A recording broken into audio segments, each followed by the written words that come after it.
Saviez-vous que la vraie sagesse, c'est pas de crier plus fort, agir sur un coup de tête ou garder des rancunes, mais bien de maîtriser l'art de savoir quand se taire, quand agir et quand pardonner? Aujourd'hui, on s'embarque dans un voyage transformateur pour voir comment ces trois pratiques-là peuvent changer votre vie. Préparez-vous à des conseils profonds, des sages du passé, une histoire touchante, puis des leçons qui vont réchauffer votre cœur, puis inspirer votre âme. La sagesse, ça commence par le silence. Lao Tse, un des plus grands philosophes de l'histoire, nous a appris « Celui qui sait ne parle pas, celui qui parle ne sait pas ». Ces mots-là, prononcés il y a plus de 2000 ans, résonnent encore parce que le silence, c'est pas juste l'absence de bruit. C'est un espace sacré pour réfléchir, se connecter, puis grandir. Combien de fois avez-vous dit quelque chose dans le feu de l'action, puis après, vous êtes rendu compte que vous auriez dû vous taire? Ou peut-être vous avez raté une chance de comprendre quelqu'un parce que vous pensiez déjà à ce que vous alliez dire ensuite. Le silence, c'est un outil puissant. Il nous permet d'écouter vraiment, de voir clair, puis de répondre avec intention. Dans un monde où tout le monde veut se faire entendre, garder le silence, c'est un geste de courage. Ça montre que vous valorisez l'harmonie, l'empathie puis la compréhension. Pensez à une situation de tous les jours, une dispute avec un collègue ou un membre de la famille. Quand les émotions sont à fleur de peau, parler sans réfléchir peut transformer un petit malentendu en un conflit long. Mais si vous choisissez de vous taire, même juste pour quelques secondes, vous ouvrez la porte à la sagesse. Ce moment de pause peut changer le cours d'une discussion, éviter des malentendus puis même renforcer les liens. Pour ceux qui apprécient la connexion humaine, le silence, c'est comme un gros câlin chaud dans une journée froide. Ça transmet le respect puis la patience, des valeurs bien chères à notre communauté. Un vieux dicton nous rappelle « Parle seulement quand tes mots valent plus que le silence ». Alors, la prochaine fois que vous sentez l'urgence de répondre ou de débattre, demandez-vous « Est-ce que mes mots vont bâtir des ponts ou ériger des murs ?» Adoptez la règle des 3 secondes. Avant de parler dans une situation tendue, comptez jusqu'à 3 en silence. Ce petit moment peut vous aider à organiser vos idées puis choisir des mots qui reflètent vraiment votre intention. Aussi, pratiquez l'écoute active. Quand quelqu'un parle, concentrez-vous pour comprendre, pas juste pour répondre tout de suite.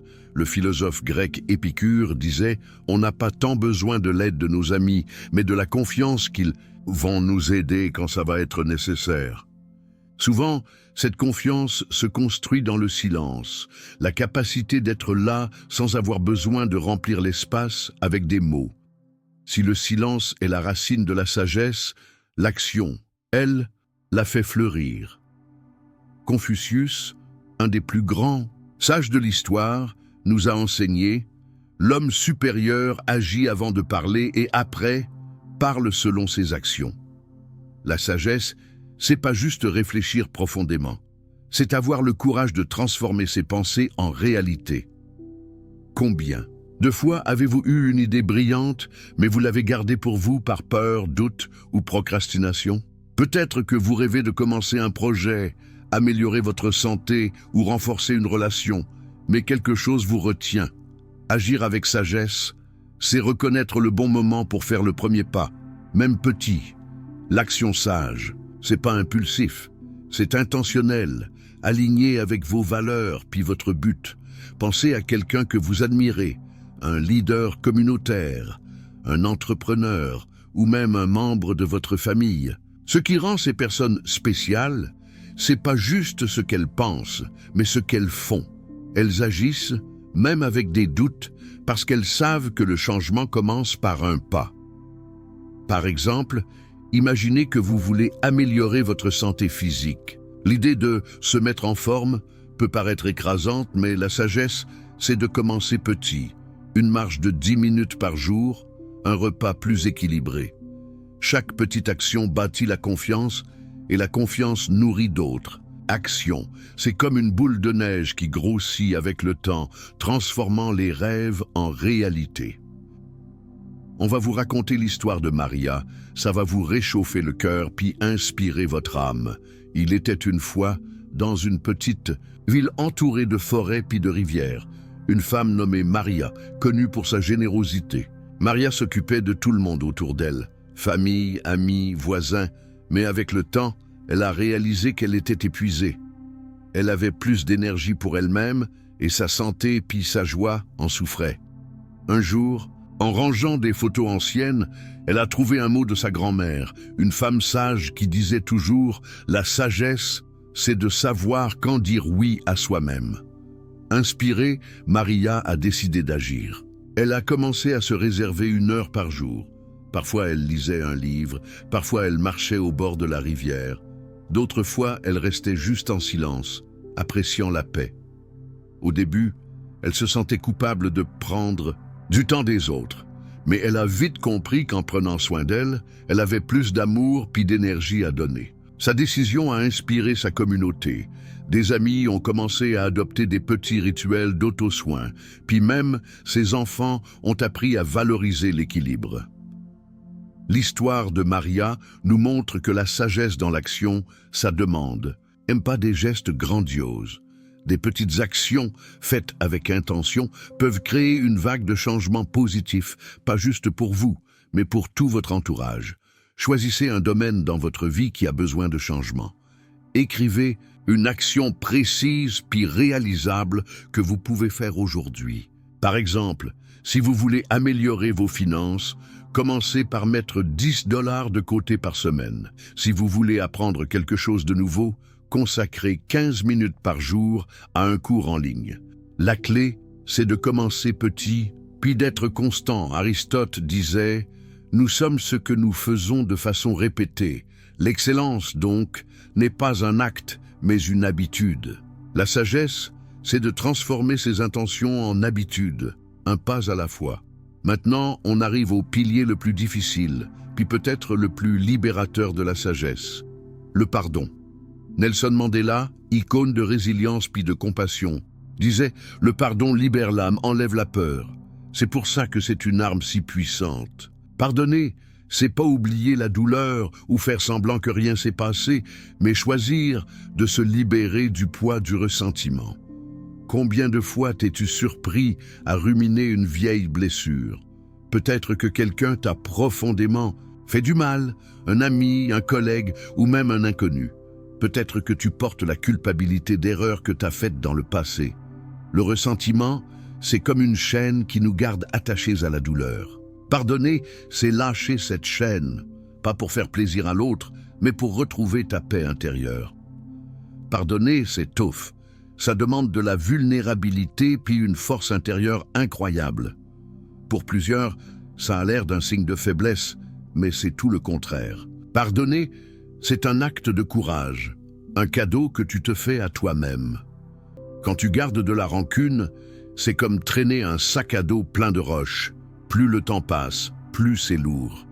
Pardonner, ça veut pas dire faire confiance à nouveau à quelqu'un qui t'a blessé, ni faire semblant que c'était pas grave.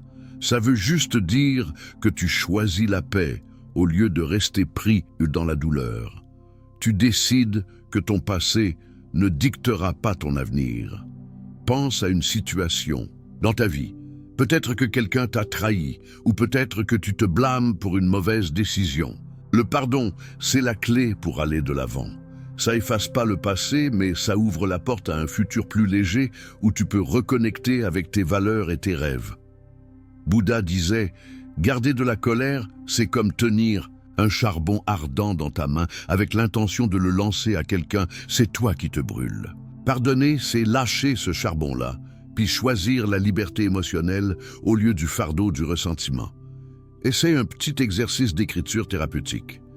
Écris une lettre que t'es pas obligé d'envoyer à quelqu'un qui t'a blessé ou à toi-même si la douleur vient de l'intérieur.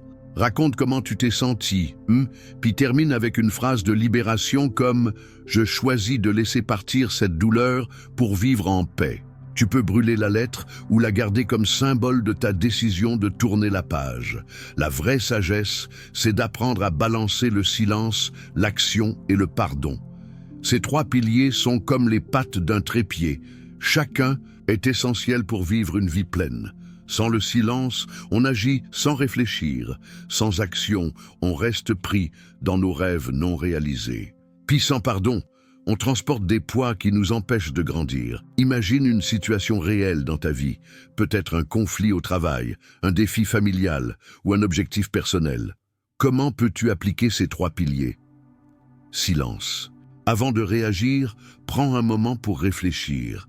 Qu'est-ce que cette situation exige vraiment de toi? Qu'est-ce qui est en jeu? Action. Après avoir réfléchi, fais un geste concret dans la bonne direction, même petit. Quelle action?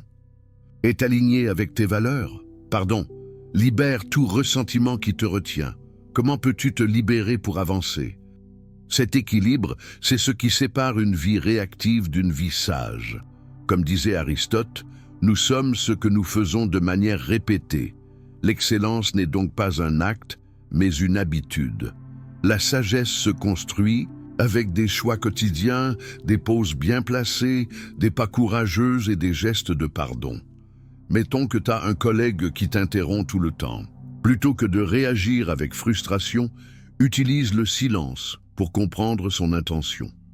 Ensuite, agis avec sagesse, peut-être en lui parlant calmement et de façon affirmée. Et finalement, pardonne pour libérer toute tension et préserver l'harmonie. Ce processus transforme les conflits en occasion de croissance. Aujourd'hui, on a exploré la sagesse comme l'art de savoir quand se taire, agir et pardonner. Ces trois piliers, c'est pas juste des conseils, c'est un vrai guide vers une vie plus pleine, plus légère, plus alignée avec la personne que tu veux devenir. Chaque moment de silence t'amène de la clarté. Chaque action t'approche de tes rêves, puis chaque pardon te libère pour un futur plus serein. J'aimerais t'entendre. Dans les commentaires, dis-moi, lequel de ces piliers est le plus difficile pour toi?